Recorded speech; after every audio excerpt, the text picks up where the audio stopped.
الحمد لله رب العالمين والصلاة والسلام على رسوله الأمين وعلى آله وأصحابه أجمعين أما بعد.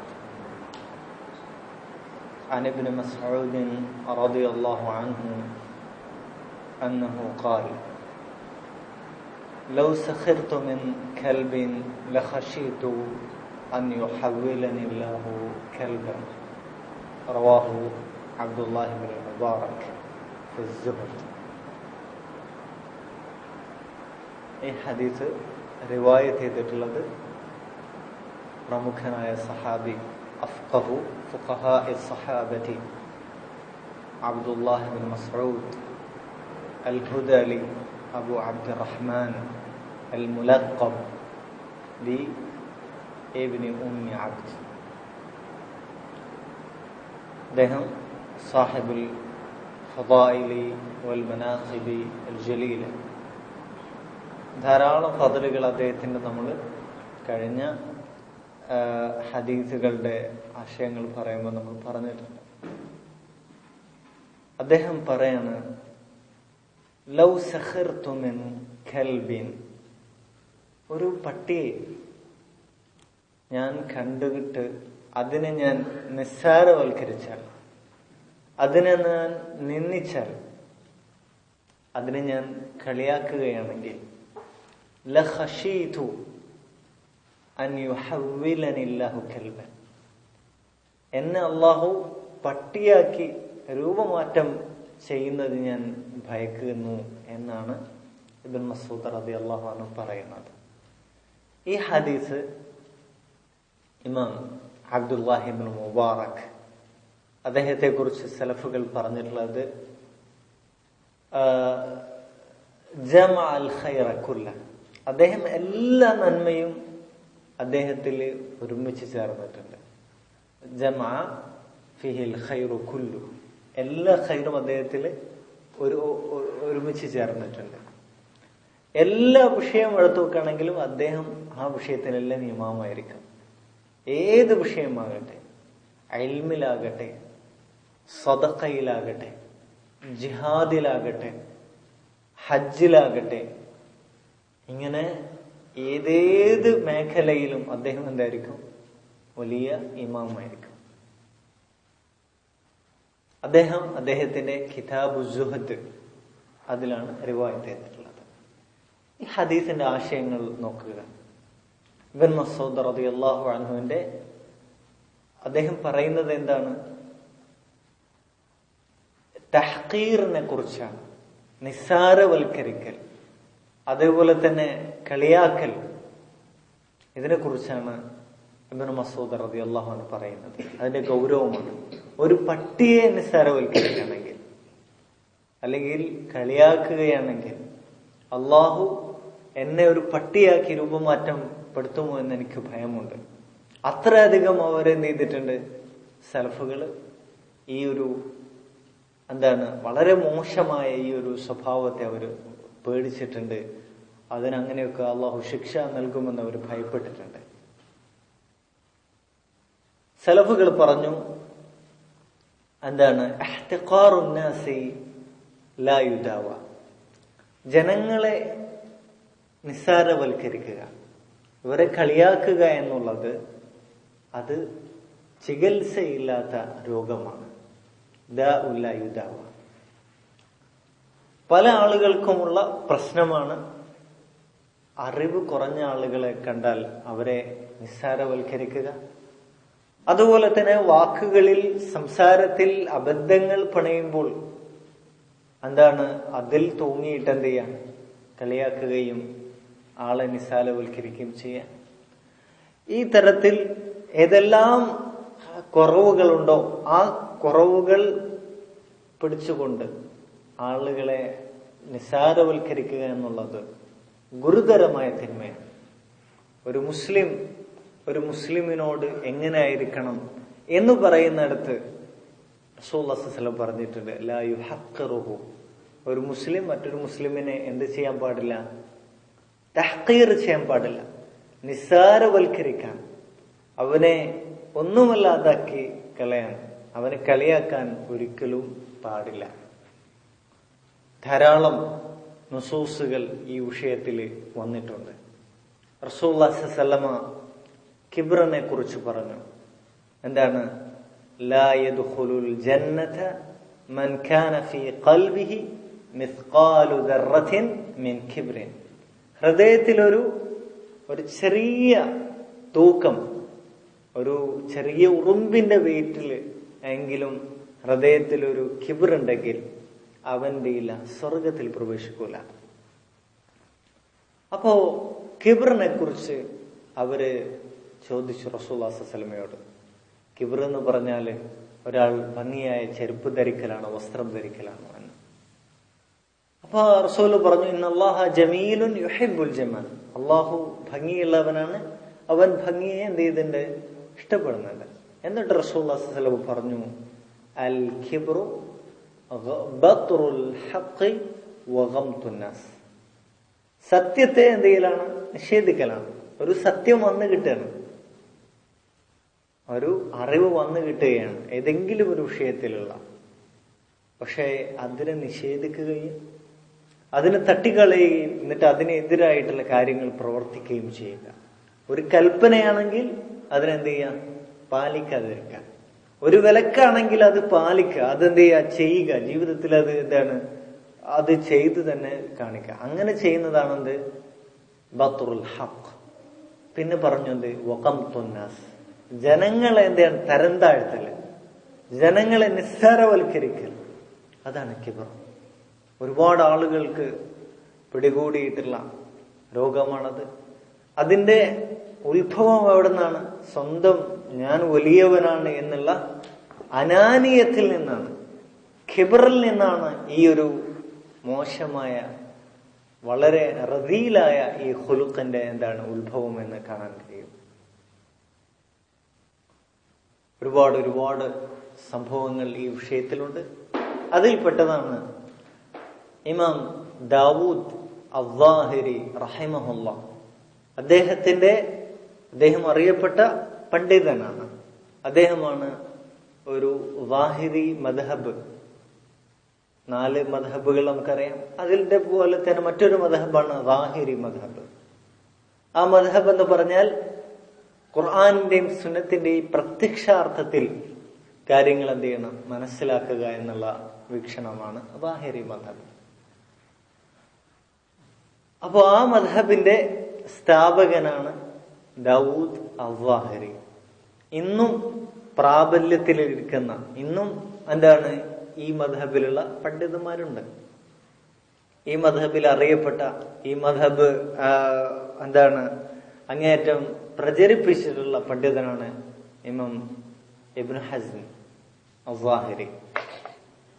അങ്ങനെ ദാവൂദ് അസ്സാഹിരി അദ്ദേഹം വലിയ പണ്ഡിതനാണ്. അദ്ദേഹത്തിന്റെ മസ്ജിദിൽ, അദ്ദേഹം ദർസെടുക്കുന്ന ആളുകൾക്ക് പഠിപ്പിച്ചു കൊടുക്കുന്ന അദ്ദേഹത്തിന്റെ പള്ളിയിൽ അബൂ യാക്കൂബ് ശുറൈത്ത് എന്ന് പറയുന്ന ബസ്രയിലുള്ള ഒരാൾ പണ്ഡിതൻ, അദ്ദേഹത്തെ ഇമാം ദാവൂദ് അസ്സാഹിരിക്ക് മുൻ പരിചയമുണ്ടായിരുന്നില്ല. അദ്ദേഹം പള്ളിയിൽ വന്നിട്ട്, ദാവൂദ് അസ്സാഹിരിയുടെ പള്ളിയിൽ വന്നിട്ട് എന്താണ് നേരെ ഫ്രണ്ടിൽ വന്നിട്ട് ഒരു ഇരുത്തമാണ്. ഒരുപക്ഷെ ഉയർന്ന അദ്ദേഹം ദാവൂദ് അസ്സാഹിരി ഇരിക്കുന്ന അദ്ദേഹത്തിന്റെ ചെയറിലായിരിക്കും ഇരിക്കുന്നുണ്ടാവുക, അല്ലെങ്കിൽ അദ്ദേഹം എഴുന്നേറ്റ് നിന്നിട്ട് എന്തായിരിക്കുന്നു? സംസാരിക്കാൻ വേണ്ടി നിൽക്കായിരിക്കും. സ്വയം എന്ത് ചെയ്തു? മുന്നിൽ വന്ന് നിന്നു. വാലിഹി ഖിർഖത്താൻ, ആ വളരെ മുഷിഞ്ഞ, വളരെ എന്താണ് നുറുമ്പിയ വസ്ത്രം ധരിച്ചിട്ടുണ്ടാര് അബൂ യാക്കൂബ് ശുറൈത്ത്. എന്നിട്ടാണ് ഫ്രണ്ടിൽ വന്ന് നിൽക്കുന്നത്. ദാവൂദ് അസ്സാഹിരിക്ക് ഇത് ആരെന്ന് അറിയില്ല. ഇദ്ദേഹം ഒരു പണ്ഡിതനാണോ അല്ല സാധാരണക്കാരൻ? കാരണം കണ്ടാലൊരു അറാബി എന്നേ തോന്നുള്ളൂ. അങ്ങനെ വന്നിരുന്നു കൊണ്ട് ചോദിച്ചു, സൽ യാ ഫതാ മാ ബദാലക്. കുട്ടി, നിനക്ക് ഇഷ്ടമുള്ള ചോദിച്ചു. അത് ആരോടാണ് പറയുന്നത്? ദാവൂദ് അസ്സാഹിരിയോടാണ് പറയുന്നത്. സൽ യാ ഫതാ മാ ബദാലക് അമ്മാ ബദാലക്. കുട്ടി, നിനക്ക് ഇഷ്ടമുള്ളത് നീ ചോദിച്ചു. അപ്പൊ ഇദ്ദേഹം എന്ത് ചെയ്തു? വളരെ നിസ്സാരവൽക്കരിച്ചുകൊണ്ട് ഇദ്ദേഹത്തെ തരം താഴ്ത്തിക്കൊണ്ട് ചോദിച്ചു. ഇദ്ദേഹത്തിന് ദേഷ്യം. ഇദ്ദേഹത്തിന് പള്ളിയിലാണ്, അനുവാദം ചോദിച്ചിട്ടില്ല, സ്വയമേ വന്നിട്ട് എന്ത് ചെയ്യാണ്? സംസാരിക്കണം. അപ്പൊ ഇദ്ദേഹം ചോദിച്ചു, അസ്അലുക അനിൽ ഹിജാമ, ഹിജാമയെ സംബന്ധിച്ചാണ് നിങ്ങളോട് ചോദിക്കുന്നത്. ഇത് വളരെ നിസ്സാരവൽക്കരിച്ചുകൊണ്ടാണ് ഇദ്ദേഹത്തെ ചോദിക്കുന്നത്. അദ്ദേഹം സംസാരിക്കാൻ തുടങ്ങി.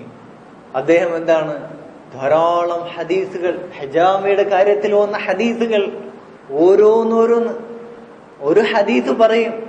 ഉദാഹരണമായിട്ട് അഫ്തറൽ ഹാജിബു വൽ മഹ്ജൂം, ഹിജാമ ചെയ്ത ആളും അത് ചെയ്യപ്പെട്ട ആളും അവരുടെയൊക്കെ നോമ്പ് പോയിട്ടുണ്ട്. ഈ ഹദീസ് ഇത് ആരൊക്കെയാണ് മർഫൂ ആയിട്ട് ഉദ്ധരിച്ചത്, മൗഖൂഫായിട്ട് ഉദ്ധരിച്ചത്, സഹീഹായ റിവായത്തുകള്, ദഈഫായ റിവായത്തുകൾ, ഇങ്ങനെ അതിനെ ഒരു ഹദീസ് തന്നെ അതിന്റെ വ്യത്യസ്തമായ തുറുക്കുകൾ പറയാൻ തുടങ്ങി. പിന്നെ ഈ ഹിജാമ ചെയ്താൽ അഥവാ കപ്പിംഗ്, അത് ചെയ്താൽ നോമ്പ് മുറിയുമോ ഇല്ലേ എന്നുള്ള കാര്യത്തിലുള്ള പണ്ഡിതന്മാർക്കുണ്ടായിട്ടുള്ള അഭിപ്രായ വ്യത്യാസം, അതിൽ ശരിയായ നിലപാട് എന്താണെന്നും അദ്ദേഹം പറഞ്ഞു. അതുപോലെ തന്നെ ഇബ്രാഹിം അലൈഹിസ്സലാത്തു വസ്സലാം, അതുപോലെ തന്നെ നബിയുടെ മിഅ്റാജില് റസൂലുള്ളാഹ് ഏതൊരു മജ്ലിസിന്റെ അരികിലൂടെ പോയിട്ടുണ്ടോ അവരെല്ലാം വസിയ്യത്ത് കൊടുത്ത റസൂലുള്ളാഹിനോട്, നിന്റെ ഉമ്മത്തിനോട് പറയണം, ഹിജാമ ചെയ്യാൻ വേണ്ടി പറയണമെന്ന്. അതുപോലെ ഇബ്രാഹിം അലൈഹിസ്സലാത്തു വസ്സലാം എന്ത് ചെയ്തിട്ടുണ്ട്? പറഞ്ഞിട്ടുണ്ട്. ഈ ഹദീസിന്റെ തുറുക്കുകൾ ഈ പറയപ്പെട്ട പോലെ മർഫൂ ആയിട്ടും മൗഖൂഫ് ആയിട്ടും അല്ല ഉദ്ധരിക്കപ്പെട്ടത്, ഇതെല്ലാം പറഞ്ഞു. അതുപോലെ ഷിഫാ ഉമ്മത്തി ഫി സലാസ്, എന്റെ ഉമ്മത്തിന്റെ രോഗത്തിലുള്ള ശമനം 3 കാര്യത്തിലാണ്. ഷർത്തത്തു മെഹ്ജമി, ഹിജാമയിലാണെന്ന് പറഞ്ഞു. അതുപോലെ തന്നെ അസലിലാണെന്ന് പറഞ്ഞു, തേനിൽ ശിഫ ഉണ്ട്. അതുപോലെ കയ്യത്തുനാരിൽ, തീ കൊണ്ട് കരിക്കലാണെന്ന് പറഞ്ഞു. വാൻഹ ഉമ്മത്തി അനിൽ കൈ, ഞാൻ എന്റെ ഉമ്മത്തിനെ കയ്യിൽ നിന്ന് വിലക്കുന്നു. ഈ ഹദീസിന്റെ തുറുക്കുകളും കാര്യങ്ങളെല്ലാം പറഞ്ഞു. ഇങ്ങനെ ഏതെല്ലാം ഹദീസുകൾ വന്നിട്ടുണ്ടോ. അതുപോലെ തന്നെ നഹാ റസൂലുള്ളാഹി സ്വല്ലല്ലാഹു അലൈഹി വസല്ലം അനിൽ ഹിജാമതി ഫി യൗമി കദാ വസഅതി കദാ, റസൂലുള്ളാഹി സ്വല്ലല്ലാഹു അലൈഹി വസല്ലം ഇന്ന ദിവസം എന്ത് ചെയ്തിട്ടുണ്ട്? ഹിജാമ വിലക്കിയിട്ടുണ്ട്, ഇന്ന സമയത്ത് ഹിജാമ വിലക്കിയിട്ടുണ്ട്. ആ ഹദീസ് ദഈഫാണെന്നും അതെന്തൊക്കെ കാരണങ്ങൾ കൊണ്ട് ദഈഫാണെന്നും അദ്ദേഹം വ്യക്തമാക്കി. ഇങ്ങനെ ഈ വിഷയത്തിൽ വന്ന് എല്ലാ ഹദീസുകളും അദ്ദേഹം സംസാരിക്കാൻ തുടങ്ങി. അദ്ദേഹത്തിന്റെ സംസാരം കേട്ടപ്പോ ആരന്തളിച്ചു പോയി. ദാവൂദ് ളാഹിരി അന്തംവിട്ടുപോയി. അതുപോലെ തന്നെ ആദ്യമായിട്ട് ഹിജാമ തുടങ്ങിയത് എവിടെ നിന്നാണ്? അസ്ബഹാനിൽ നിന്നാണെന്നും എല്ലാം അദ്ദേഹം പറഞ്ഞു. സത്യത്തിൽ ഹിജാമയെ സംബന്ധിച്ചുള്ള ഒരു വലിയ ബഹ്സ് തന്നെയാണ് അദ്ദേഹത്തിന്റെ സംസാരത്തിൽ ഉണ്ടായിരുന്നത്. ഇന്നാ ലില്ലാഹ്. അങ്ങനെ ദാവൂദ് ളാഹിരി പറയാണ്, ഞാൻ ലാ ഉഹഖിറു അഹദൻ ബഅദക്, താങ്കളെ ഞാൻ നിസ്സാരവൽക്കരിച്ചു പോയിട്ടുണ്ട്. ഇനി ഞാൻ ജീവിതത്തിൽ ഒരാളെ പോലും എന്ത് ചെയ്യില്ല, ഇതേപോലെ ഞാൻ ചെയ്യില്ല. ആരും ഞാൻ നിസ്സാരവൽക്കരിക്കൂല. അയാളുടെ വേഷം എന്താകട്ടെ, അയാളുടെ ശരീര രൂപം എന്താകട്ടെ, ഒരു കാരണത്താലും ഞാൻ ആരെയും എന്ത് ചെയ്യില്ല, നിസ്സാരവൽക്കരിക്കില്ല. കാരണം നമുക്കറിയില്ല അവരുടെ അറിവ് എത്രയാണെന്ന്. അവര് ഒളിപ്പിച്ചു വെച്ചിട്ടുണ്ടാകും അവരുടെ അറിവുണ്ടാകും. അതുപോലെ തന്നെ അവരെത്രത്തോളം അമല് ചെയ്യുന്നുണ്ട് നമുക്കറിയില്ല. അള്ളാഹു അവരും തമ്മിൽ എന്തൊക്കെയാണ് ബന്ധങ്ങളെന്ന് നമുക്കറിയില്ല. അതുകൊണ്ട് തന്നെ ഒരാളെ പോലും നമ്മൾ എന്ത് ചെയ്യാൻ പാടില്ല, നിസ്സാരവൽക്കരിക്കാൻ പാടില്ല. പട്ടിയാണെങ്കിൽ കൂടെ അള്ളാഹുവിനെ തസ്ബീഹ് ചെയ്യുന്ന ജീവിയാണ്.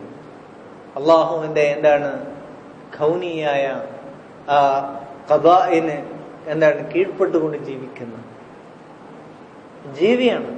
ഒരു ജീവിയെയും ഒരു കൽബിനെ നിസ്സാരവൽക്കരിക്കാൻ പാടില്ല. പിന്നെ ഒരു മനുഷ്യനെ നിസ്സാരവൽക്കരിക്കാൻ പാടില്ല.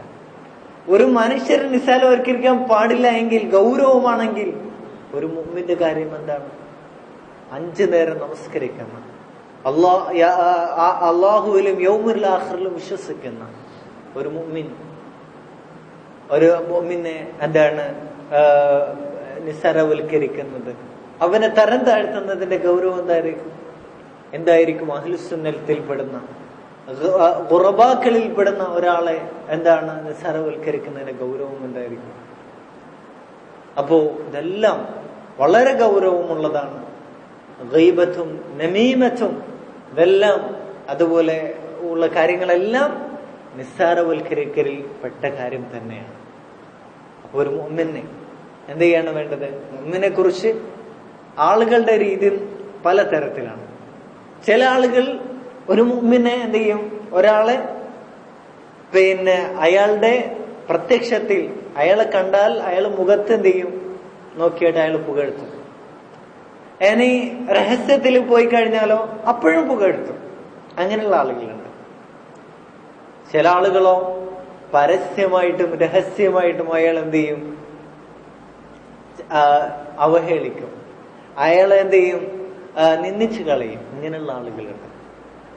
ഇനി ചില ആളുകളോ പരസ്യമായിട്ട് എന്ത് ചെയ്യും? പുകഴ്ത്തി പറയും. രഹസ്യമായിട്ടോ അയാളെ കുറിച്ച് ചീത്ത പറയും. ഇങ്ങനെയുള്ള ആളുകൾ മുനാഫിക്കുകളുടെ സ്വഭാവമാണ്. ഇങ്ങനെ പലതരത്തിലുള്ള ആളുകളുണ്ട്. ഒരു യഥാർത്ഥ മുഅ്മിൻ എന്താ ചെയ്യേണ്ടത്? മുഖത്ത് നോക്കി എന്ത് ചെയ്യാൻ പാടില്ല? സ്തുതിക്കാൻ പാടില്ല. മറിച്ച് ഒരു മുഅ്മിനെ കുറിച്ച് അവന്റെ അഭാവത്തിൽ, അവനില്ലാതിരിക്കുമ്പോൾ അവനെ കുറിച്ച് എന്ത് ചെയ്യണം? നന്നായി പുകഴ്ത്തിക്കൊണ്ട് സംസാരിക്കണം.